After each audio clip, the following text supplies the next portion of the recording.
New Artist Spotlight Podcast. Well, hello, everybody, and welcome again to the New Artist Spotlight Podcast. I am your host, Origin Cross, joined by my amazing co-host. Hi, I'm Lisa Haden, and it's great to be back with you again this week. This week we are joined by a father-son duo, and they are called 25 Down. Hello, thanks for having us. How's it going? Welcome to the Hi. show, guys. Hey, thank you. Yeah, quick introductions. I'm Adam, and this is my son, Nick. I'm Nick. Yeah, not much. And yeah, we're 25 down. Awesome. Well, good to have you guys on. So, again, quick introductions. Tell us a little bit about how you guys kind of came to be 25 Down and the kind of music you guys make. Yeah, it's been a journey for me. So, long time ago, I started playing. Obviously, played through high school, played through college, all that stuff. And then when we had kids, I put sticks in his hand, and because I always struggled having a good drummer. No, not at all. He kind of just started kind of gravitating to drums. And I'll tell you what, one of the coolest things he did as a kid, they had like the talent shows in elementary school, and fifth grade. Yeah, this was so cool. He decided he's going to play along with AC/DC TNT, right? Yeah, that's right. Yeah, so he's killing it. He's playing well. But then the moment I knew he was going to be like probably a superstar is at the end. Instead of just like, whatever, being weird and walking off, he stands up, holds his sticks out, drops them on the stage, and just walks off in the most cocky manner I've ever seen. Stick drop instead of a mic drop. Yeah, it was a good mic drop. And it's funny, we've kind of always done like the Shell family band, right? My wife sings a bit. Our daughter is a good bass player, so we kind of always played around. We've done like tribute songs to when Chris Cornell passed away, we played a Soundgarden song that we all liked and some things like that. And then around COVID time, we're all kind of locked in. So we were playing a lot, actually. Oh, yeah.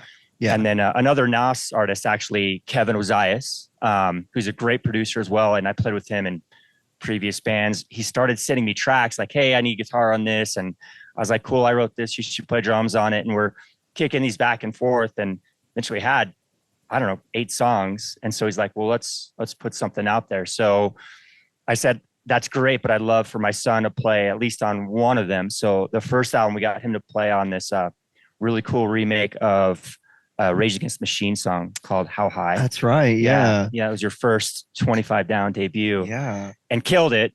And from then on, like, yeah, he's got to be the one. So everything henceforth has been Nick on drums, and it's been fun. How about you? What's your musical journey? Was it similar? I would say it's pretty much what he said, where it's like I just got introduced to drums really early on and just found a passion for it. It was a really big outlet for me at a young age. And so I just let that emotion and attachment take over. And I went on to play in pretty much everything I could all through high school, like pit orchestra, marching band. I even went on to play with the Blue Knights for 3 years. I went to school for music as well at UC Denver. I earned my degree in drum performance. And so I'm just like obsessed. And I still play now. I play in 5 projects, including this one, with like, I think 2 of them are signed, and then the rest of them are just independent, and we just work.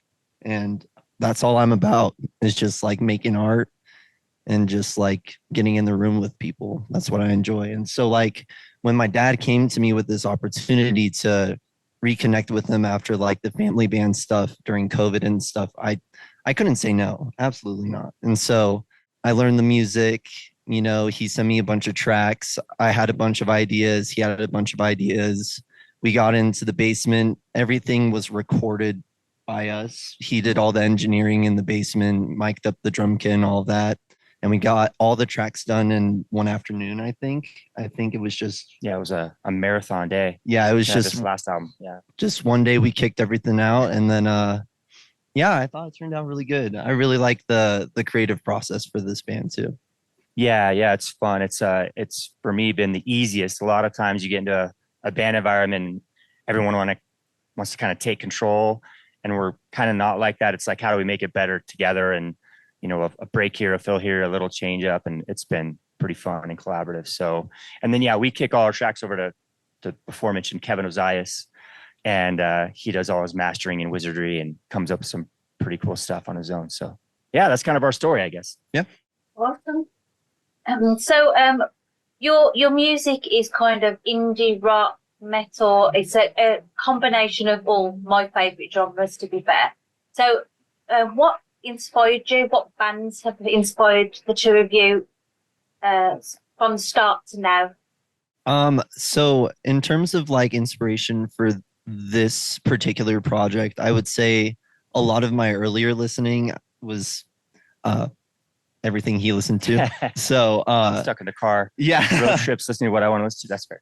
Totally. So I would say I definitely look at things like Incubus and After the Burial, all that's wide range. I know that's very much like indie rock and then like pretty hardcore metal. But that's kind of what it is just like a combination of all those like harder alternative genres, which I really enjoy. Yeah. For me, it's a lot of guitar, right? So grew up listening to like Testament and Alex Skolnick, great kind of jazz metal guitarist. And I kind of liken myself to that in many ways. George Lynch from the old Dokken, Kirk Hammett, some Metallica. And then really, some of the great Steve Vai, Joe Satriani. And then nowadays it's a lot of, I don't know if you guys know Intervals, Aaron Marshall, this amazing guitar. So it's all instrumental, but it's like a heavier genre, but all instrumental. And they kick ass. And he really does some cool stuff. But again, kind of on that line between jazz and really hard rock. And so, yeah, I love that. And it's funny. We listen to the album and there's times where we go, it's heavier than this. Like it doesn't translate always. Right. Some of the stuff we do, but when you play it live, you really kind of get that intensity, and that's what makes that fun versus the album. But yeah. Okay. Awesome. Yeah. So, I mean, it seems like you guys have both like this love for music that you guys have kind of grown into as a family, right? But also kind of just from your own separate sources, right? So Totally. For you, Nick, right? Like I know you said you're doing like 5 different projects right now, Yeah. and like 2 of them are signed already. Yeah.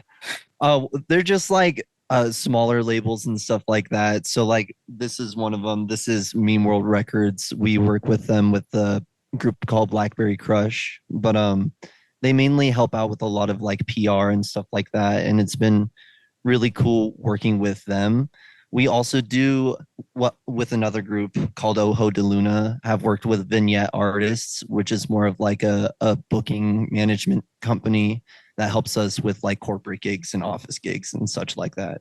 Right, so that's really cool then. And so you guys both kind of in a similar stage and a different stage in you guys' musical journey, right? But so I want to know what the like goal is for you guys, right? Is it like something you're aspiring for as like as a unit, or like we're working on our own things, but we want to keep coming back to this and growing this as well? Like what's the game plan and what's the end goal?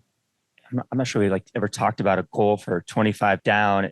Very much for me anyway, it's an outlet, right? A way to be creative and keep playing music, and rather than just sitting in the basement and twiddling around, which is fun. But it's great to be able to like, record your music, share it with others, and then collaborate as well, being able to do some of that, not only with Nick, but other artists and stuff. So for me, it's that activity, and then a way to stay connected and playing with my son, obviously. But gosh, for me, like I want to keep recording stuff. Love to play some really kick-ass shows, but I don't know that I have like a goal of like, we're going to be on Leno. It's not even Leno anymore. Who's running that thing? But you know what I'm talking about? So that's for me, I guess. I don't know what your thoughts are. I would definitely agree. Like we haven't spoken a lot about specific goals or integers to meet or anything like that. I would definitely view this as a project that is very much about the love of music, like you said. It's just about that outlet and coming back to what's most important about music, which is that it's art. Like boiling it down, it's just our way of expressing ourselves. So yeah. And you definitely have aspirations of making it. Oh yeah, Like, definitely. You want to do it, which I love, right? And whether it's with this band or one of your other ones, like, I wish you the best of luck, man. Thank you. It's the time to do it too. It will be with this band. Oh, I like that. I like that idea. Yes. We are going to be on Leno. Yeah, exactly. You never know. It could be with multiple bands. You could be like Dave Bolland, just bounce from band to band, which would be awesome, See? wouldn't it? Yeah. Exactly. Yeah, absolutely. Yeah, you'll have carpal tunnel by the time you're 30. It'll be awesome. That's if you don't already. I play drums not very well, and after I'm sat at the drum kit for hours, my wrists are aching, my back's aching. I feel like an old granny. Yeah. I felt that. I understand that. I felt that. So what's it like playing father and son? Like, do you disagree, or do you bring out the best in each other? How does that work?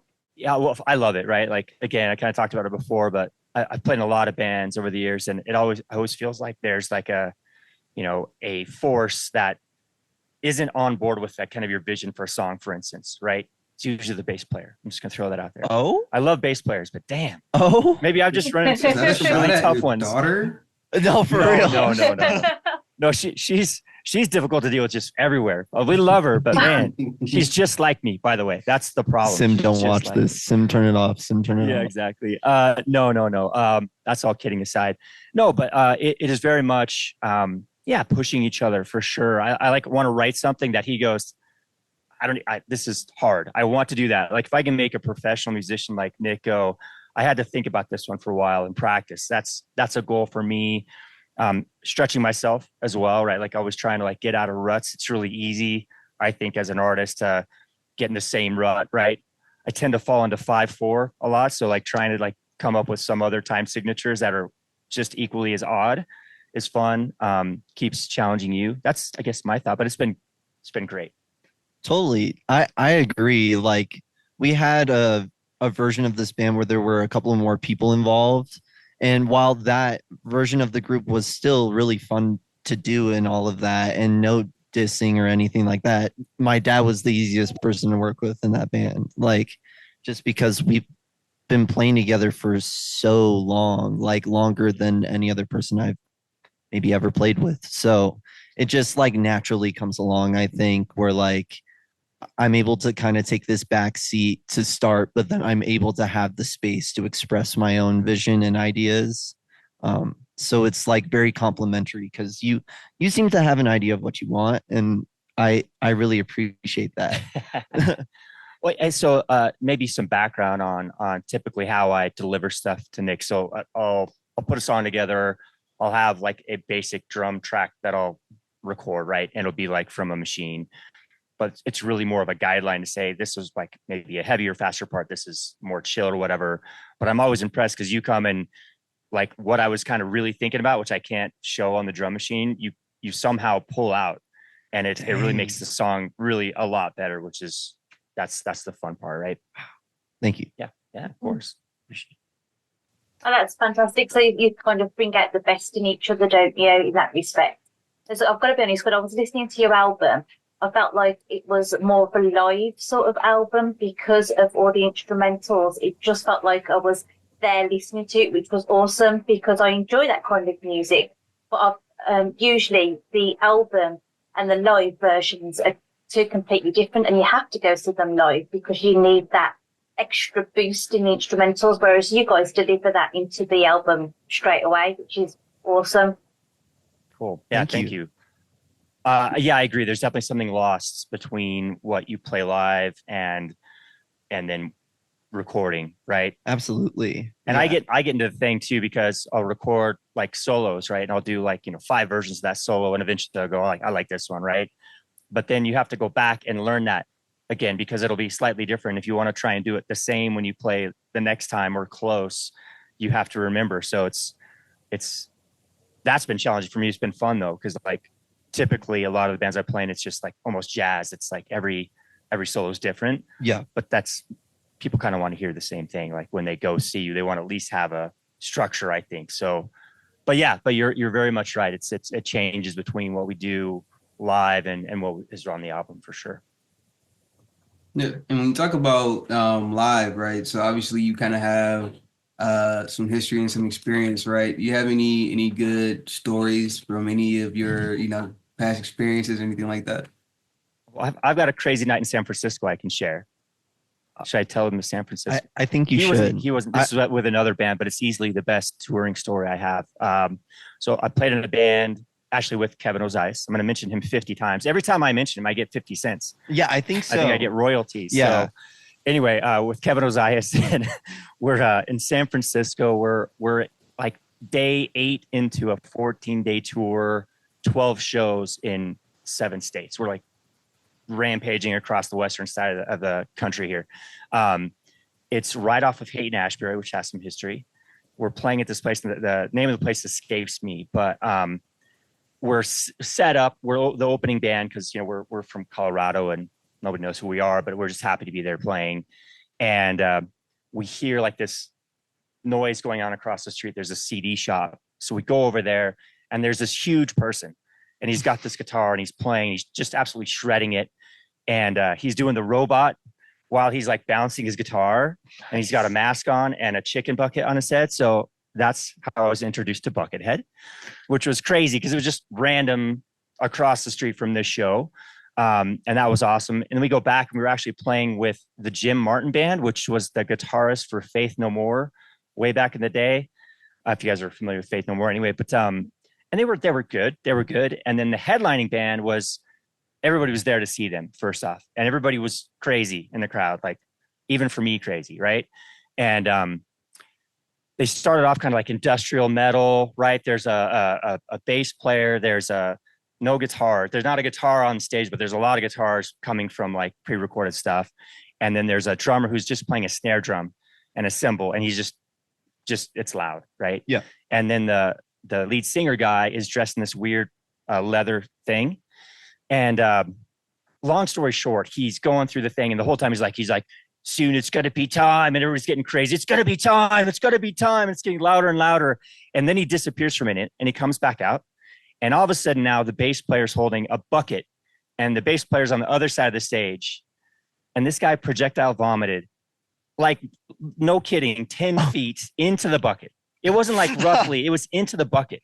Wow. That was my crazy San Francisco touring story. And that's when I knew we were never going to be San Francisco famous. Go ahead. You got a good one? Honestly, not really. I've just had a really good experience. I'm very, very fortunate to have your good Nashville experiences. Your Nashville story where you were there, the band needed a drummer. Oh, so this was in Memphis, Tennessee. And the house band, I just had an opportunity to meet them in like the alley or something. They were just meeting up to meet in between sets, and I got to meet the band. I met the lead singer, the drummer, and the bassist, and they found out that we were on tour, and so they let us go up on stage off of Buell Street, and we got to actually play Buell Street inside of one of the bars, and we played Valerie, I think. So just a pretty basic song. But it was super fun. We did it as a 3-piece. We started like heading off the stage, and the house band comes back up, and the drummer never came back. And so the lead singer just looks at me and he's like, "Do you want to play?" And I was like, "Sure." And so they were like, "We're going to play this song." It was a song I had like never heard of.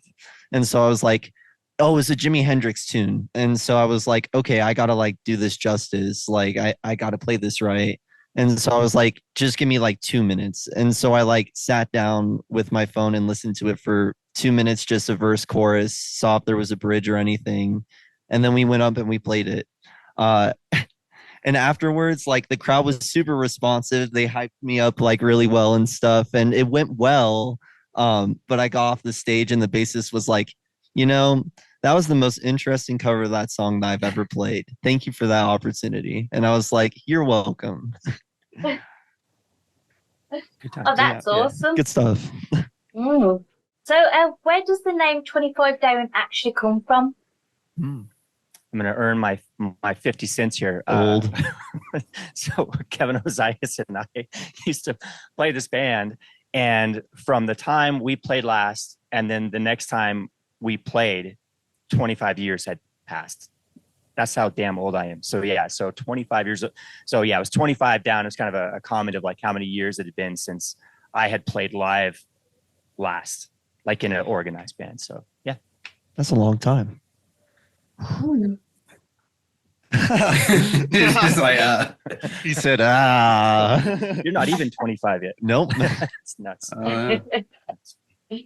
So after how long have you guys, so did you guys really kind of really come together as this unit kind of during COVID, or was it that was pretty much the time frame? Yeah, 100%. It was definitely COVID. We'd played together a lot. Oh yeah. And actually there's a song on our first album. What's the name of that jazz song that you and I wrote first? And then it became a song on that album. Oh, it's going to destroy me that I can't think of it. Great little jazz intro. And then it gets into like a nice 5/4 beat. Yeah, of course. And turns into like a nice like jam song for us. I'll remember by the end, but yeah, that's really where it came from, was that idea of we should play together, we should record more. And then Kevin Ozias and I kicking songs back together. So yeah, COVID.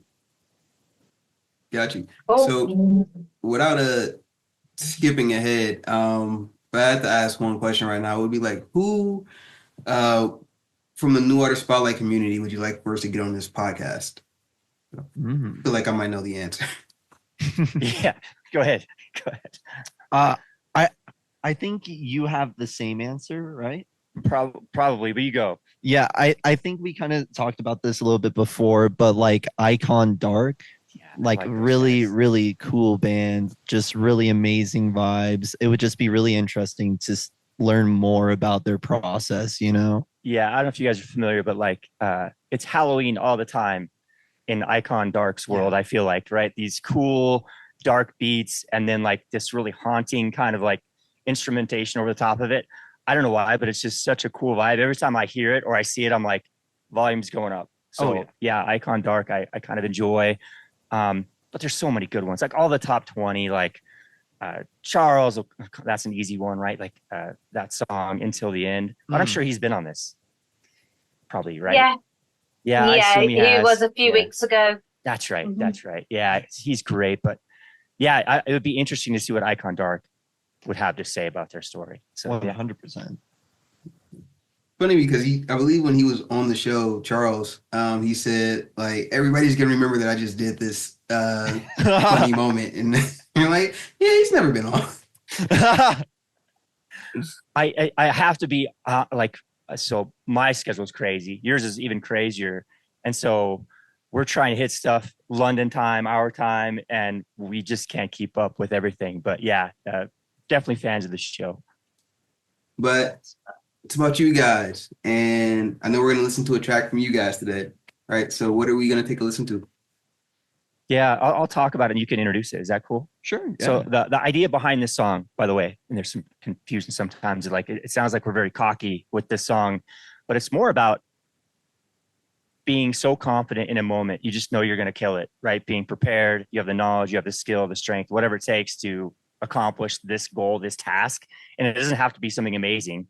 Sometimes you're like, I'm just going to go kill this interview, or I'm going to go whatever it might be, right? For me, it's like, I feel confident in my music, right? And when I get on stage, I don't have that nervousness. I just know we're going to kill it. I feel like a juggernaut. Oh, There you go. yeah. So that leads us to the song title. This is going to be Juggernaut by 25 Down.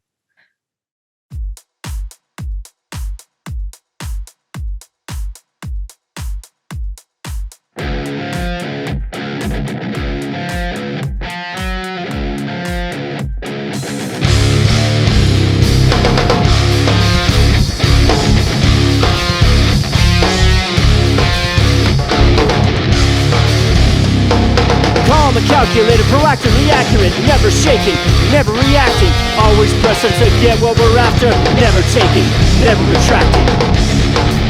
Game on, You're gone. So long, don't waste my time. Cause I'm a cold-blooded killer on the microphone. A mercenary with 7 strings. Powerful and tight and always ready. A juggernaut in full control. Yeah, don't get in the way. Blockade, cause we'll push on through. Yeah, don't you go and shake. Blockade, cause we'll run through you.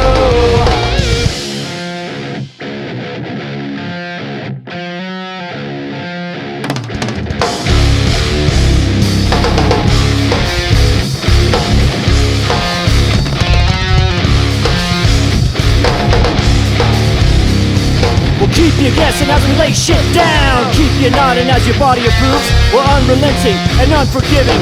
No second chances and nothing to prove. You'll move, you lose. You're gone, don't waste my time. Cause I'm a cold-blooded killer on the microphone. A mercenary with 7 strings. Powerful and tight and always ready. A juggernaut in full control. Yeah, don't get in the way. Blockade, cause we'll push on through. Yeah, don't you go and shake. Blockade, cause we'll run through you.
A mercenary with 7 strings, powerful and tight and always ready. A juggernaut in full control. A cold-blooded killer on the microphone. A mercenary with 7 strings, powerful and tight and always ready. A juggernaut in full control. A cold-blooded killer on the microphone. A mercenary with 7 strings, powerful and tight and always ready. A juggernaut in full control. So that was Juggernaut with 25 down. Go stream the music on Spotify now. It is awesome. So now I think it might be time for that time of the show. You know that time of the show? That really, really scary time. These are the Scary. Fast It's Five, like right? icon Oh, yeah. type thing part of the show almost. Word. I'm excited. I missed it. What is it? Maybe we don't know. I thought Nick said it. Oh. Yep. Just the quick 5? Mm-hmm. Oh, Yeah, Just there the we go. quick Yeah. 5. Yeah. No, Not it's just not just. My bad. My bad. This is the crux of the show. Okay, We got to I'm fire here. off answers. We got to be ready. Okay, I'm ready. I'm on my toes. Because this isn't just the QuickFire 5. If you get this wrong, then that's it. All your music is removed from Spotify. You're no longer allowed to play in any of your bands Dude, ever again. Mr. Spotify is gonna take it down. No. We even First take time, the sticks actually. off you. So, do you know the rules? Why don't you go over it with us, just so we're clear, because we're a duo. So, do we both fire off answers? Do we go back and forth? What would you like? So we throw 5 questions at you and you have 15 seconds to answer each question. And if you go over the time limit, all your music's removed from Spotify and we fly you off to the moon. Okay. And that's a shared 15 seconds. You don't get Mhm. you don't get any longer just cause. 7.5. All right, I'm gonna go quick then. If you think of something, just shout it out. Okay, I'll just like All right. Cool. We're ready, I think. Okay. Which band or artist, past or present, dead or alive, would you most like to have the opportunity to perform with on stage? Corn. Trauma Ray. Definitely. Do we need to delve or just answer? Oh, You're good. No, that's it. okay. Cool. Awesome. I was just waiting because I was wondering if there were going to be two answers, but no, that's awesome. Okay. Question number 2. What is your guilty pleasure song, a cheesy song you love? Mine's easy. It's Party in the USA. It's my not so closet favorite song. Yeah. Neon by John Mayer. Love that song. All right. Question number 3. What is your favorite song on the New Artist Spotlight podcast right now? Until the end, it's just such a good song. Such a good song. I have to agree, honestly. It's dark. Fantastic. Okay. We've done the most embarrassing musical moments, haven't we? So, what would be your biggest accomplishment in music? So, playing at a particular festival or show, what would it be for you? Yeah, I actually had the opportunity to play what was called the KTCL Big Adventure, and Foo Fighters were the headliner. We got to play and watch Ben Harper from the stage. That was pretty awesome for me. I had an opportunity to play for Fox 31 on the news, which was super fun. And I did that with just that. I was just in this a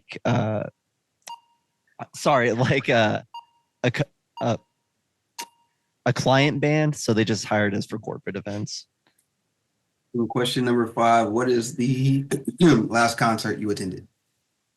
Ooh. What was it? Just attended. I just saw Intervals actually. Intervals. At Gothic. That's right. Probably Within the Ruins. Yeah, I think Within the Ruins. Yeah. Within the Ruins was the last one for him. All right. Andres is gonna have to put the timer up on those. There's those last couple. I don't know. Be close. Yeah, I know. Yeah. Hopefully he'll cut out some of the It's funny. So is there anything that we haven't discussed today that you would like to talk about? No, we talked a little about what's next. We've got new music coming up for sure. I think the album is going to be actually called Influences, because I just found that a lot of the writing I've been doing lately is really kind of geared towards something specific that has influenced me over the years. So there's a song that's very much like a instrumental intervals type song. So that will be one. You started listening to some of these even already, getting your ideas about it. There's one I mentioned Korn as a band that I've always liked. And there's a song that's very corny in that, Korn anyway. So yeah, that'll be coming out soon. I think we've typically done albums, but I think we're going to do them more as singles. So we'll do a release, let it run for a time and put something else out there. Although we might record them all at the same time. We'll see what schedule's like. So that for me. How about you? Yeah, I would just say keep an eye out for some new music from 25 Down for sure. Definitely going to be recording a ton. Probably going to be looking at a lot of shows for this summer, specifically now that the weather is going to hopefully be a little bit nicer and not below 30 and snowing in April. Anyways. Yeah, that was this weekend. And I got a plug for NAS, right? New Artist Spotlight. And it's funny because, I'm here in Denver. I'm a native of Denver, Colorado, been here forever. And so you kind of have this great idea of like what local music is and how cool it is. And then you start to branch out of that and you see what like is popular, like highly popular, right? You get that on the radio or whatever else. But the cool thing about NAS is you have all these artists you would probably never hear of otherwise. And there's some awesome music to be had, first off. Some amazing artists. They write killer songs. And then the way that this community comes together to support each other and they collaborate, it's been eye-opening for me, I guess, on an international level. And then obviously you get some of that international exposure. And so for me, that's been a lot of fun to kind of watch that happen live as we have been introduced to the group. And yeah, we're just kind of happy to be part of it and listen to our playlists all the time. There's always something new out there to listen to. So yeah, it's for me been a lot of fun. So thank you guys for having us, obviously, and letting 25 Down be a part of the community. Yes, thank you. So, and you might have already spoken on it, but how did you guys initially come into the group? Here's my 50 cents again. Kevin Ozias had suggested we take a look. I don't know how long he'd been doing it before this, honestly, but he said that for him, this was a great way to meet people because he's a producer, right? So he's always looking for people he can work with and help produce things for them if they're having trouble, or he's a great musician too. So if they're ever looking for somebody to fill in for drums or bass or guitar, he kind of does it all. It's been a great way for him to expand that network.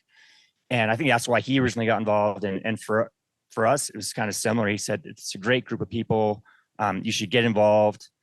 They really do help your music get out there, which was important for us, right? Like, again, it's great playing these songs with my son and performing them locally, but now there's people potentially all over the world that are at least getting a hint of what you do. And I think that's pretty cool.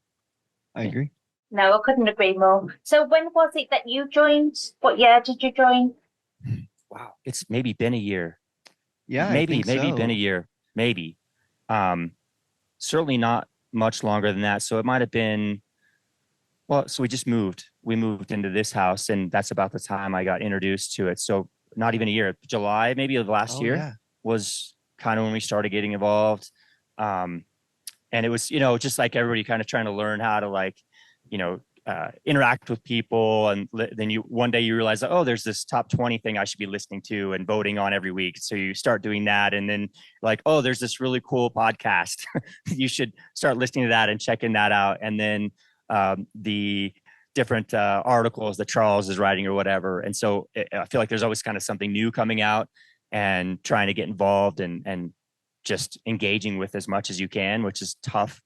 But that's about, it has to be about it. July of last year. Yeah. That was when the same time your last single came out last year. Yeah. That's right. Yeah. Right. Shortly after that was when the Juggernaut started. That album launched. Yeah, that's right. Just say convenient timing. Right. 100%.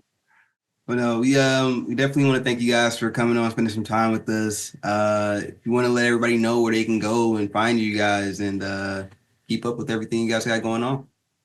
Cool. Yeah. Find us at 25 Down. Bam. Bam. Just like that. Hey, Yeah, I think that's a first. We're prepared that First way. signage. Yeah. So I engage a lot on Facebook, some on LinkedIn, try to do this. Instagram. I'm trying not to ruin another social media platform for our kids, so I'm staying on Instagram. But you post a lot on Instagram as well. So yeah, we're trying to do our part and get out there. But a lot of it is who you meet and who you talk to. Yeah. And that may also be the first time anybody's actually said LinkedIn as well. Oh. Yeah, you'd be surprised. There's a lot of collaboration that goes on there, oddly enough. And the cool thing about that is I feel like people are kind of monitoring that in a different way. So you kind of tend to get pretty quick responses when you ping somebody on LinkedIn. It's not like most of these other platforms, right? Where there's you're presenting something. It's more like you're kind of reaching out like, hey, Denver musicians who's doing this thing or whatever. But yeah, there's been some good collaboration that's come from that too. Nice. Mm-hmm. Yeah. Thank you guys again for coming on and spending some time with us. We want to send a big shout out to everybody who is helping support and push the community and just, again, giving us a stage and a platform to grow and develop. Thank you guys. Thank you guys again for joining. Thank you. Guys. Have a great day. 25 Down. Peace out. Peace out. Bye. Awesome. Thank you guys. New artist spot.